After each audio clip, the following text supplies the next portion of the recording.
Calculating RLC AC Series circuits. All right, let's take a look at an example here. We are going to have a source voltage, a frequency, and a resistor, a coil, and a capacitor. So 120 volt AC, 60 hertz. We like those numbers. It's going to be a resistor, and that is going to be 4 ohms.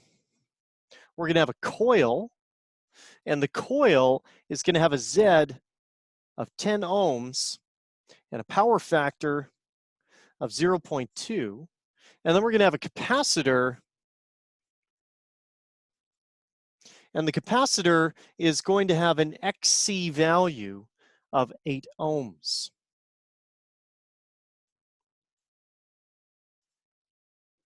All right, so first step, we are going to sketch the diagram. In sketching the diagram, we try to make it accurate visually so that we understand what we're working with. Resistor, coil.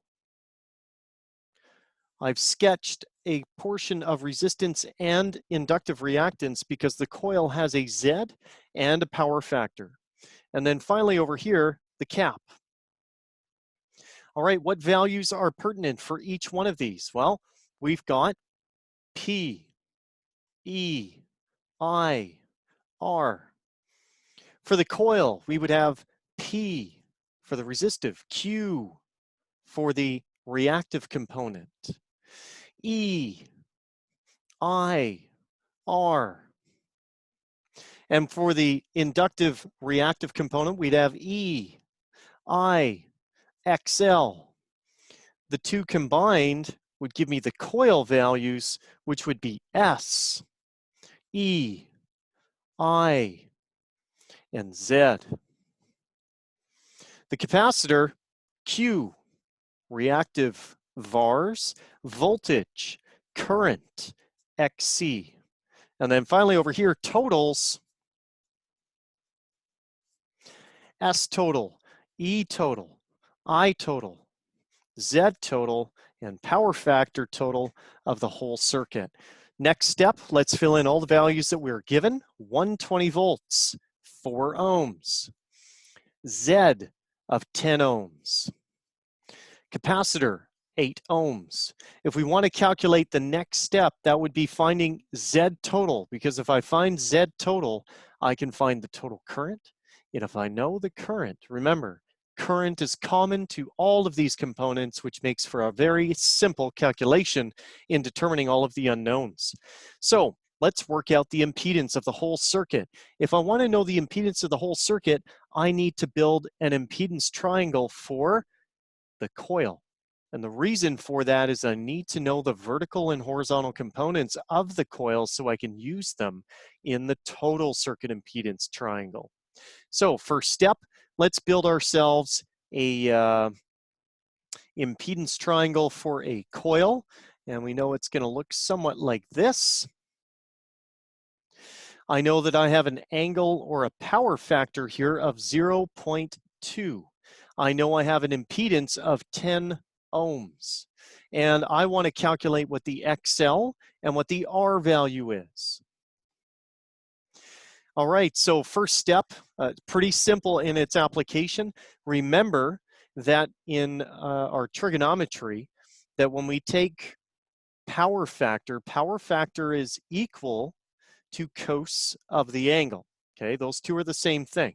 What that means is that power factor is equal to the adjacent side divided by the hypotenuse, which we've looked at before. Good.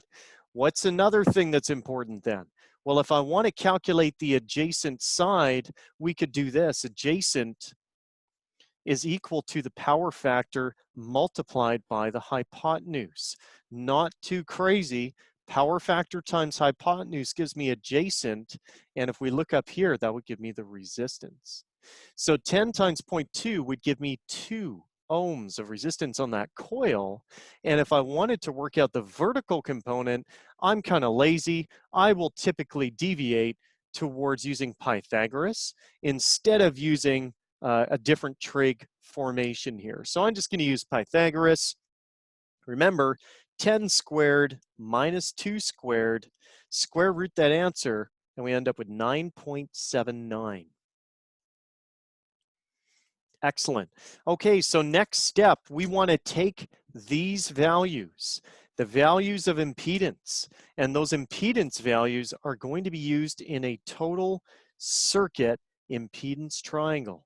All of these values here, all of these values we're going to take to an impedance triangle for the entire circuit. So let's go to a total circuit impedance triangle, and then we'll come back to this one. Okay, so for the total circuit impedance,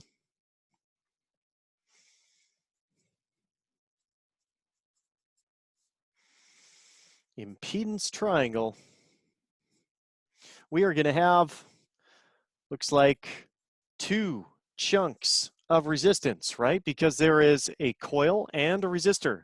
The coil has 2 ohms of resistance. The resistor has 4 ohms. Add them together, we get a total of 6 ohms of resistance. The vertical component, well, that's some inductive reactance, right? And we calculated that at 9.79 ohms. But wait, there's more. We still have the capacitor, and the capacitor represents capacitive reactance of 8 ohms. So this is XL, this is XC, and what we have to do with this is then calculate what the X net is between the two of them. So we take the larger and we subtract the smaller from it. 9.79 ohms minus 8 ohms equals 1.79 ohms. This is net. At this point, we then move towards our actual impedance triangle, and we determine that it's actually a little bit more inductive, isn't it? Because this was XL, this was XC. Which one is larger? XL. So that means that the overall net effect is inductive. And if we look at this here, that would mean that really 9.79 minus 8 puts us just about there, right? So this is our new triangle. Resistance is still remaining, but the inductive reactive component is the vertical, and it is very short. This is my XL, and it is 1.79 ohms. This is my R, and it is 6 ohms. And so this means that overall, my total value here, my Z is the Pythagoras addition of those two. 6 squared plus 1.79 squared, square root the whole thing, we get 6.26 ohms.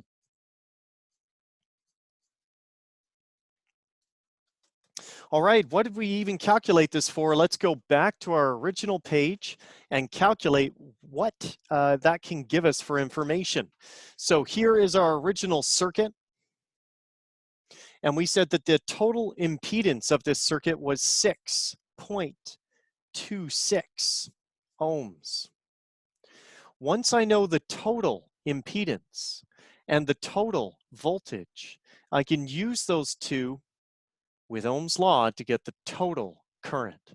So Ohm's law, I is equal to E over ohms. 120 divided by 6.26 equals 19.16 amps. All right, we can also use these two values to calculate the S value, which is the total VA of the circuit. In this case, it'd be 120 times 19.16, giving me 2299.2 VA. But what that does not tell me is what the power factor will be of the circuit. So let's continue on with our calculations. First thing, transfer information, 19.16 amps. 19.16 amps. 19.16 amps. 19.16 amps. Okay, so 19.16 amps has been rendered everywhere. Oh, down here, 19.16 amps. So here we now have some additional values that we can transfer. R, we already worked that out. That was 2 ohms. XL, we already worked that out, 9.79. Notice every time I transfer a piece of information, I'm indicating, is it ohms, amps, is it volts, VA? It's important because there's so many digits on this page. You screw up one thing, it affects absolutely all other answers. All right, let's go work out the voltages then. I'm just going to sort of run through these because we're simply using Ohm's law. 19.16 times 4. I times R equals E. 76.64 volts. 19.16 times 2. 38.32 volts. 19.16 times 9.79, 187 volts. 19.16 times 8, 153 volts. Power for the resistor, 76.64 times 19.16, 1468.42. 19.16 times 38.32 gives me 734.2 watts. 187.57 times 19.16 gives me 3,500. 93.8 VAR. And then 19.16 times 153.28 gives me 2,936.8 VAR. Okay, what about for the coil itself? The coil is down here. E is equal to I times R, or I times ohm, right? So this one, I, 19.16 times 10, gives me 191.6 volts. And 191.6 times 19.16 gives me 3,671 VA. So we've calculated all of the individual values. And what I want to do at this point is do a power triangle for this circuit. The power triangle is going to have for us watts, VARs, and VARs. All of those items there, we have to combine if we want to come out with the correct value, which is indicated over here, right? 2299, so just under 2300 VA. So let's do a quick calculation with a power triangle and see if that comes out to be the same value. So total circuit,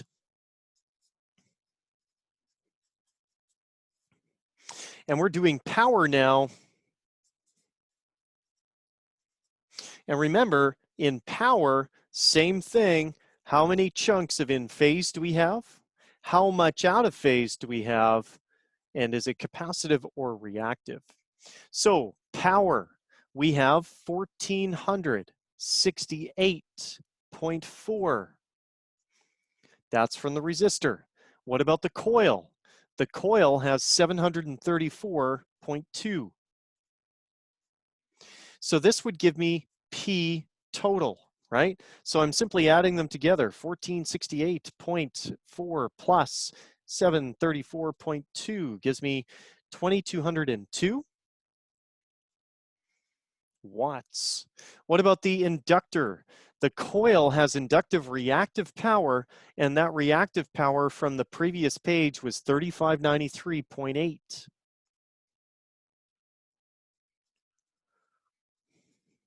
VARs.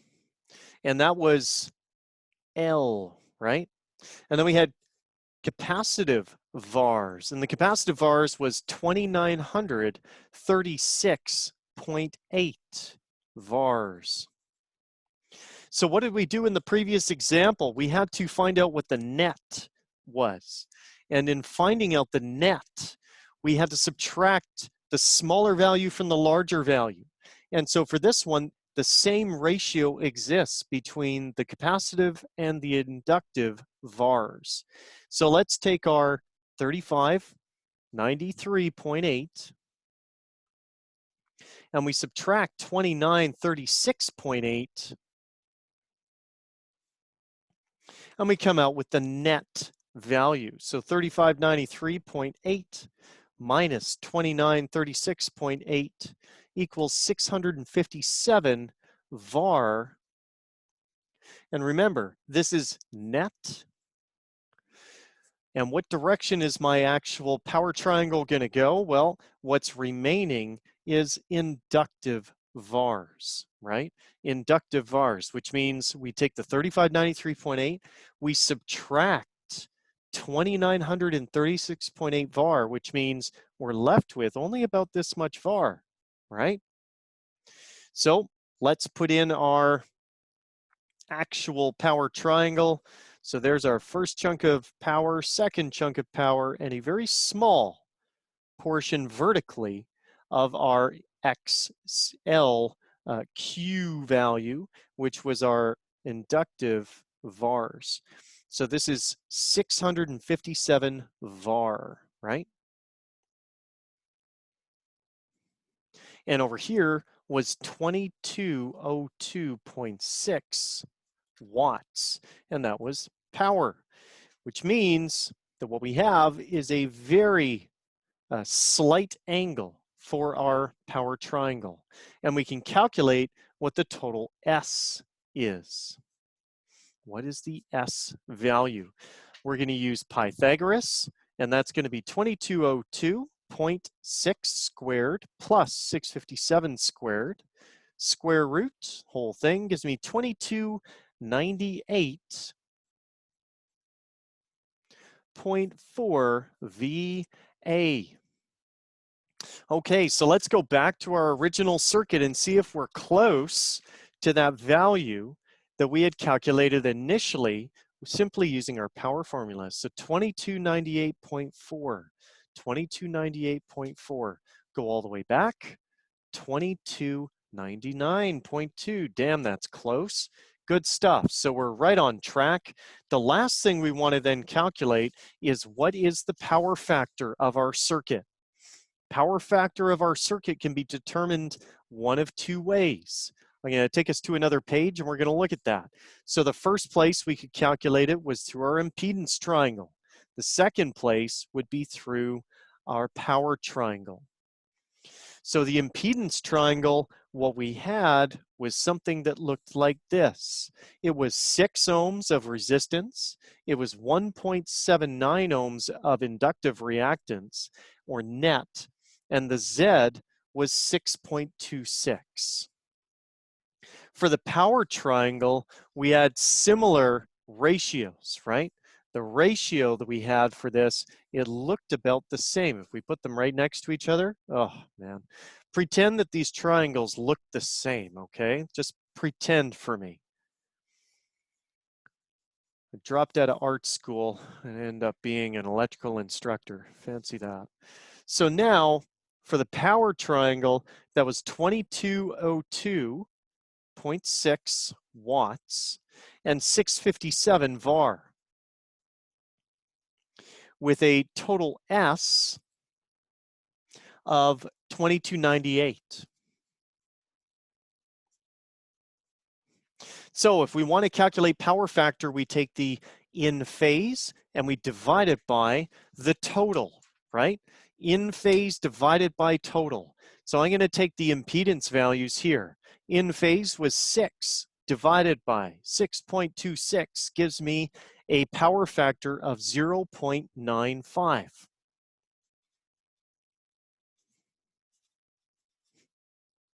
What about the other side? What if we were to work out the power factor from this one? In phase, 2202.6 divided by total, 2298.4, 0.95. They're the same. So it doesn't matter which one you choose, you will get 0.95.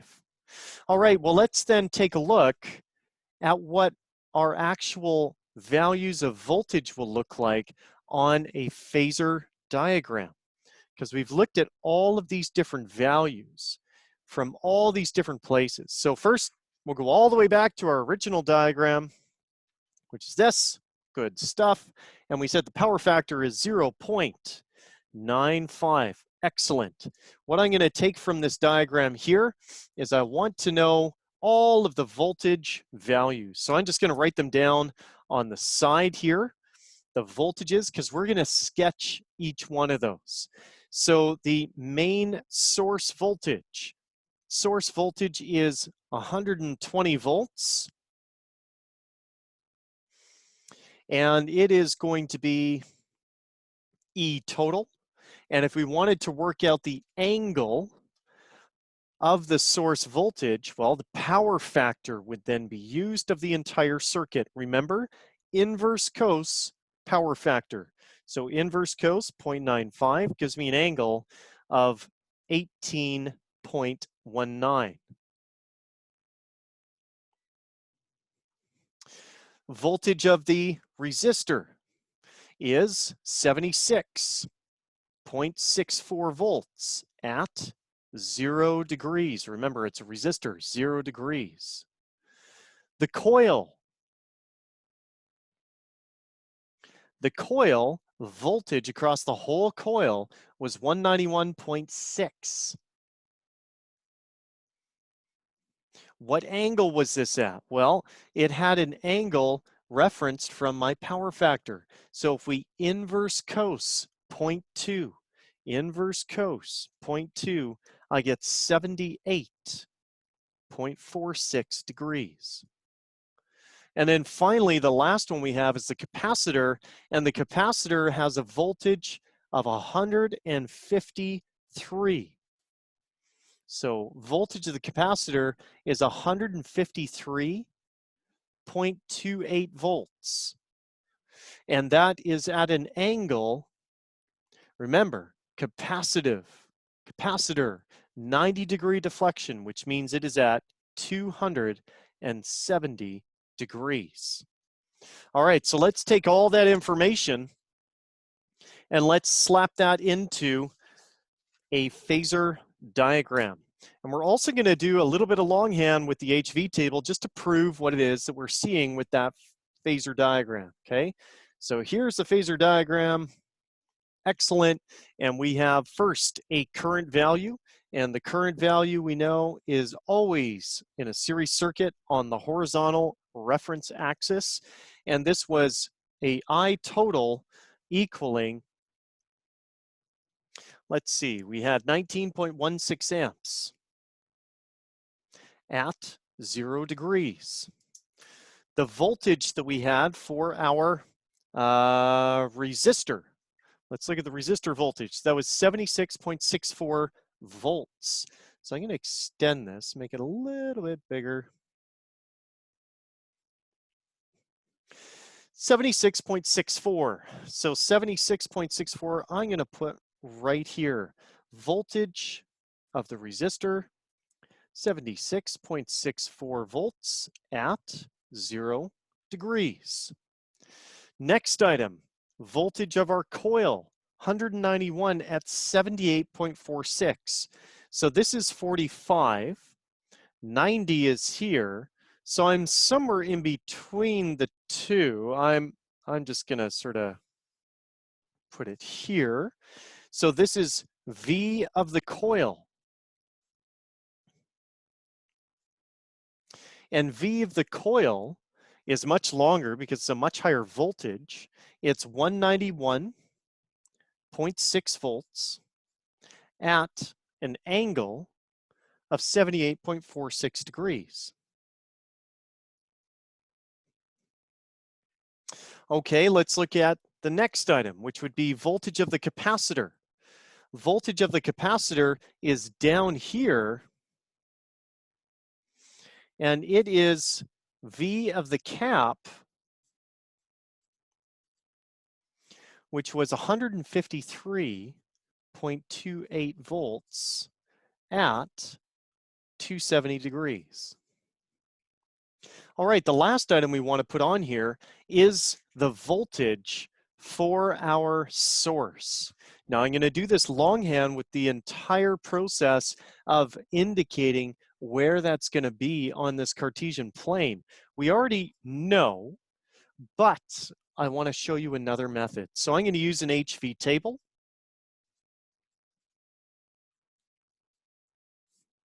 HV table has us adding up 1, 2, 3 different voltage values into their H horizontal and their V vertical components.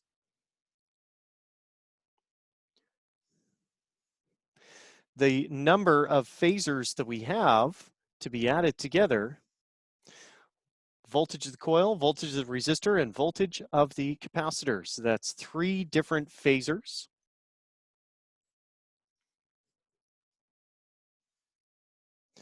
First phasor that we're going to add, that's the voltage of the coil, 191.6. And that's at 78.46. Second phasor is my resistor, 76.64 at 0 degrees. And finally, the capacitor, 153.28 at 270 degrees. They're all voltage phasors. And what we're going to do is work out the horizontal components and the vertical components and add them all together. So remember, when we are doing our HV table, the HV table represents horizontal and vertical of this particular vector. And that is indicated in both the magnitude and the degrees. So the first step we need to do in order to work out the horizontal is going to be using the trig form cos. Vertical is going to be using the trig form sine. So I'm going to take cos 78.46 times 191.6. That gives me 38.32. Sine 78.46 times 191.6. 187.72. 70, well, let's go to the next one. Cos of 0, because that's the angle, times 76.64. Gives me a horizontal of 76.64. Sine of angle 0 times 76.64 gives me a vertical of 0. And finally, the last one is my 153.28. So cos 270 times 153.28, 0. Sine 270 times 153.28 equals negative 153.28. All right, at this point, you need to be aware that there is a negative in the equation exhibited right there. That's exhibit A, and that needs to be taken into account when you add these two values together. So 187.72 plus, right, you're adding them, negative 153.28. What are we left with? The result is 34.44. What about these two? We add those two together, 38.82, whoops, 38.32 plus 76.64 gives me 114.96. All right, let's build ourselves a wee little triangle so that we can utilize that information, that data that we've got now. So here is my triangle. I know what quadrant it's going to be sitting on in here because I've got 4 quadrants, right? So if we look at these two numbers, this is a positive and it's vertical. So that means it would have to be somewhere up here. because it's a positive value. This is horizontal, and again, it's a positive value. So we would start here, and it would have to be positive. So that means that the vector, the final voltage, is in this quadrant. So when I go to utilize this information, I make myself a triangle. There's 34.44. There's 114.96. If we were to use Pythagoras and add those two together, what we should end up with is 120 volts. So 120 volts. What is the angle that that phasor is going to be referenced at? Well, we can easily do this. What is that angle? The easiest method that I use is I say, okay, the adjacent divided by the hypotenuse. So cos of the angle, which is the power factor, adjacent over hypotenuse, which is 114.96 divided by 120. 114.96 divided by 120 gives me 0.95. That's cos of the angle. I don't want cos of the angle. I just want angle. So how do I make this into just an angle? We apply inverse cos, right? Cos to the -1. And what that tells me, now that I already know which quadrant this phasor is going to be in, with this inverse cos, it now just tells me from 0, where is it, right? And so inverse cos 0.95 gives me 18.19 degrees, which we know is going to be somewhere down here. This is E total, 120 volts at 18.19 degrees. And that is exactly the same angle that we calculated all the way back at the original page. I'm going to take you back there right now. Here it is. That's what we calculated, 18.19. So we're looking good. So doing a phasor diagram with all of this information helps to prove through Kirchhoff's voltage law that there is what we're doing. This proves Kirchhoff's voltage law. We are adding the voltage drops in a closed loop of an AC circuit, even though the actual circuit looks like this. Here is my AC source, resistor, inductor, capacitor. There's the two parallel bars over top. And what do we have for voltages? Well, I know that this is 120 volts. That's my source. What voltage do we have across the resistor? 76.64 volts. What voltage was across the coil? 191.6 volts. And across the capacitor, 153.26 volts. We know we can't just simply add them, but what we can do is use phasor addition in order to validate that this is a true circuit, that physics has not gone out the window, and that there is logic in the universe because we can account for the voltage at different time periods. And in doing that, the voltage source still works out according to Kirchhoff's voltage law, but it's simply an additional couple of steps of work required in order to fully prove it. So when we are using resistive, inductive, capacitive circuits, ensure that you are doing sketches, that you have your impedance and your power triangles laid out, and that you are keeping extreme detail and attention to the values that you calculate.